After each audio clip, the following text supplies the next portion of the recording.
அண்மை செய்தி.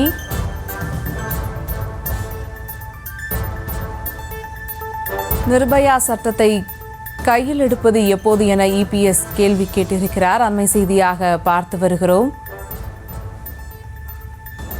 இது குறித்த கூடுதல் விவரங்களோடு இணைகிறார் செய்தியாளர் லதா. வணக்கம் லதா, விவரங்கள். வணக்கம்.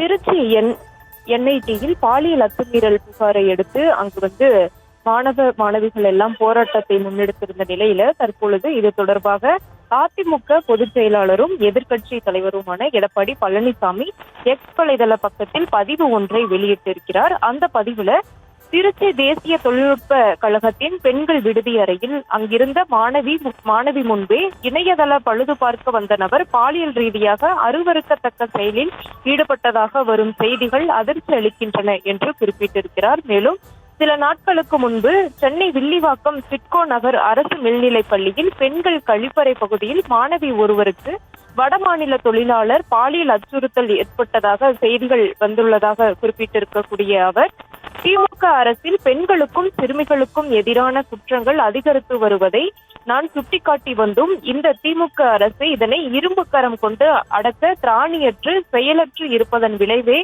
இது போன்ற சம்பவங்கள் என்று குறிப்பிட்டிருக்கிறார். மேலும் பெண்களுக்கு எதிரான குற்றங்களை தண்டிக்கும் நிர்பயா சட்டத்தை தமிழ்நாட்டில் ஒரு நிர்பயா சம்பவம் நடந்தால்தான் கையில் எடுப்பதாக திமுக எண்ணத்தில் இருக்கிறதா என்ற கேள்வியையும் எழுப்பியிருக்கிறார். மேலும் பெண்களுக்கு எதிரான குற்றங்களை தடுக்க நடவடிக்கை எடுக்காத இது குறித்த புகார் அளிக்கும் பெண்களை கொச்சைப்படுத்த முயலும் இந்த திமுக அரசுக்கு தனது கண்டனம் என்றும் அந்த பதிவுல தெரிவிச்சிருக்காரு. மேலும் திருச்சி என்ஐடியில் பாலியல் அத்துமீறலில் ஈடுபட்ட நபர் மீது உரிய சட்ட நடவடிக்கை எடுப்பதுடன் இனி இது போன்ற சம்பவங்கள் நிகழாத வண்ணம் கடுமையான நடவடிக்கைகள் மேற்கொள்ளுமாறு திமுக அரசை வலியுறுத்துவதாகவும் அந்த பதிவுல தெரிவிச்சிருக்காரு.